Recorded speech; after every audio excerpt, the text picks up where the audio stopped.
Greetings, Marvel Strike Force fans. This is Cerebro, your community manager, and welcome to your community holiday update. A new milestone is on the way called Orb Avalanche, where you are going to earn a lot of goodies by simply opening the types of orbs that you would normally open through regular play. This includes orbs from Basic, Blue Gear Raid, Purple Gear Raid, Ability, Training, Blitz, Premium, Red Star, Raid, Kingpin's Vault, Orange Gear Raid, Gold, Ultimus, Mega, and Legacy.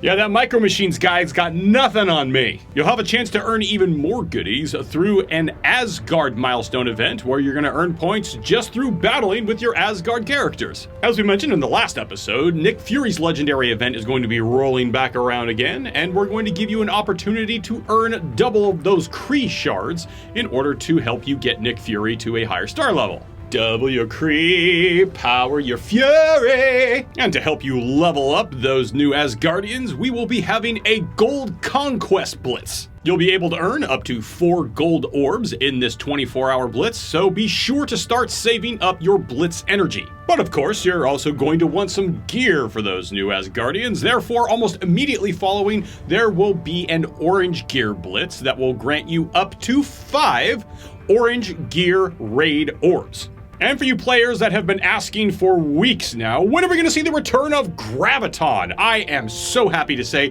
that he is returning in a Blitz very soon, and I personally am working on leveling up my AIM team, so I am stoked about this one. And finally, to help you get ready for Black Bolt's legendary event, we will be having a bonus character shards drop for Loki on his node of Mystic 3/6. Seriously, I don't think we've talked about a legendary character this much before it's actually come out, so hopefully you guys are picking up on a few cues here that Black Bolt is going to be amazing.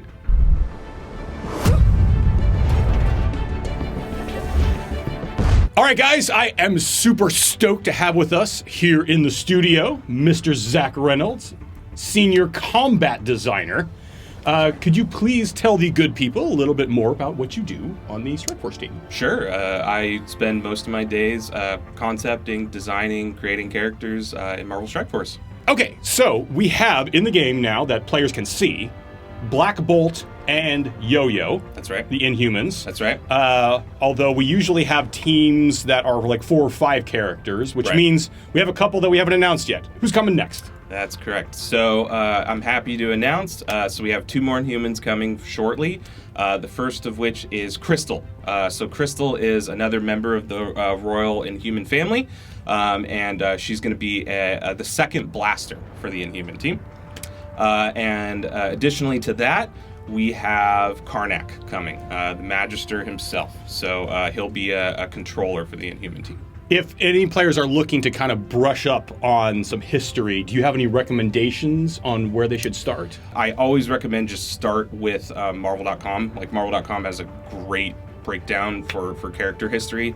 I'd love to go through my knowledge of the Inhumans history, but honestly, it's pretty vast. So to let you guys know, we're actually going to do like a full kit reveal a little bit later, but we want to give kind of like an overview of what Crystal and Karnak actually do, how they function. Sure. So I'll start with Crystal. So as I mentioned, she's a blaster. Her powers in the Marvel lore relate to controlling the classical elements. So that's like fire, water, air, and earth.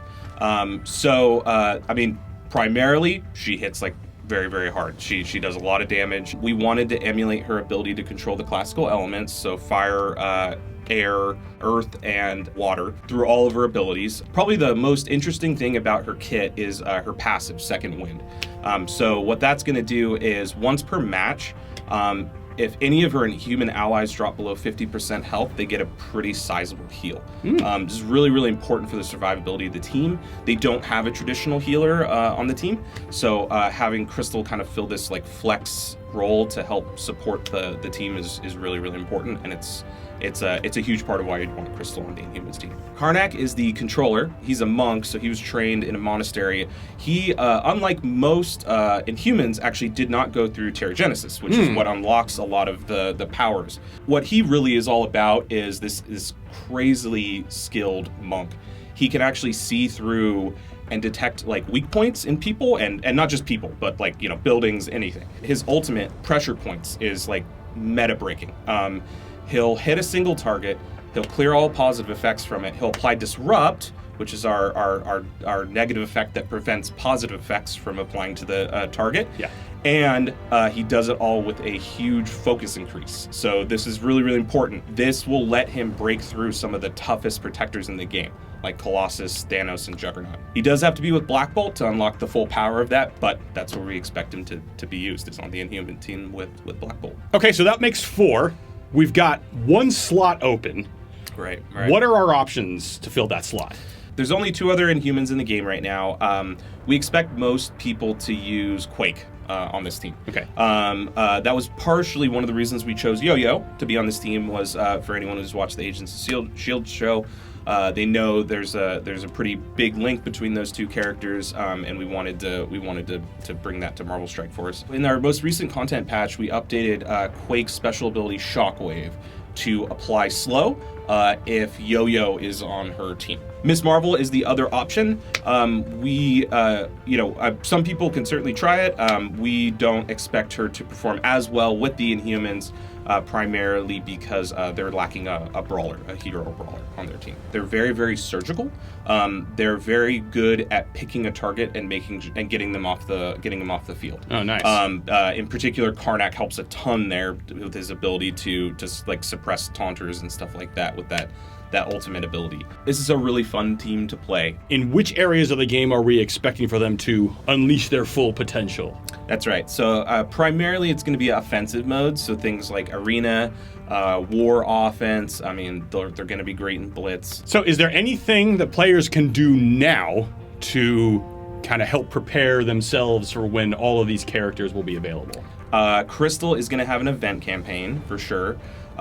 We are doing something a little bit different than we've done before, where rather than just needing a consistent set of traits the whole way through, I think there's going to be a set of traits at the beginning, and then traits are going to get added on to that throughout the progression of the event campaign.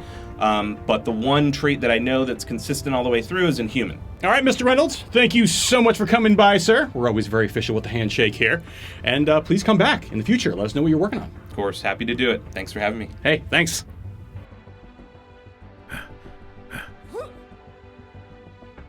Okay, so unfortunately, our friendly neighborhood Zeeks is not feeling well today, so you get me again for the community spotlight. All the Cerebro you can handle. First, heading over to our official Facebook group, Marvel Strike Force Players, a few congratulations are in order. First, we have Drew Damien that picked up 60 additional Sif shards while opening an orb. Congratulations to you, Drew.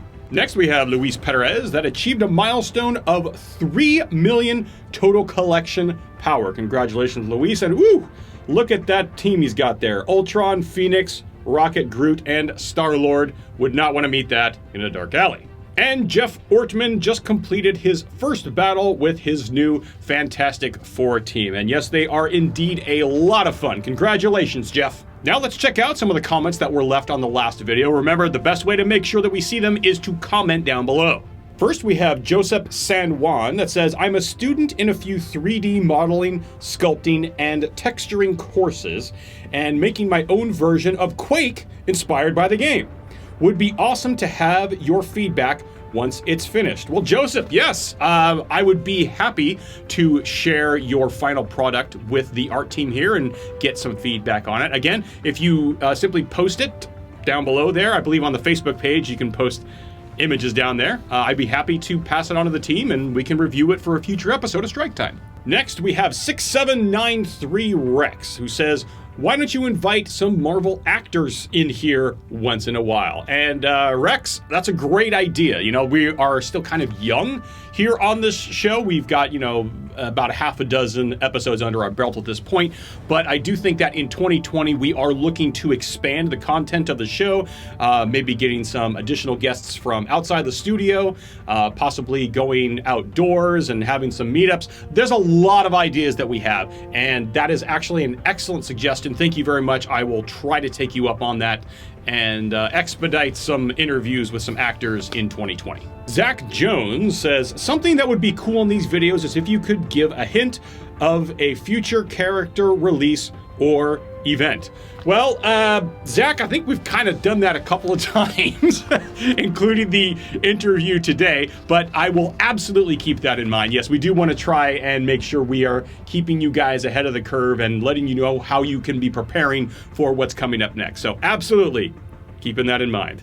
Jonathan Collier says, man, I love these videos. One thing I would like is if Zeeks and Cerebro talked about their game, as in, are they struggling with Ultima 7? What's their arena doing? Heck, maybe even go over their roster, and it would make them more relatable. Sure. Well, Jonathan, if you want to see that, here you go. Here's a picture of my roster so you can see kind of, which characters that I'm working on right now, especially AIM, as I mentioned before when we were talking about Graviton. So I'm really excited to see him coming back. I'm currently on, I think, Node 9 in Fear the Darkness. So on my first playthrough, so I'm still working on that a little bit myself. What's my arena doing? Well, I think there's a lot of Ultron, Minerva, and Phoenix, just like a lot of people's arenas. And I'm kind of getting pushed down my arena ranking. I was reliably, a few months ago, being able to be in the top 50, but now I'm kind of struggling to get into the top 100. So I'm going to have to kind of revise my strategy a little bit. I think I'm going to be going pretty hard for the Inhumans, and that might help me out. All right, guys, thank you so much for watching. That's pretty much going to wrap it up for us here in 2020. The show will be back probably around mid-January, so please be sure to subscribe. That way you're going to know when the next episode of Strike Time is available, and we're going to have some really interesting topics to talk about what's coming up in 2020.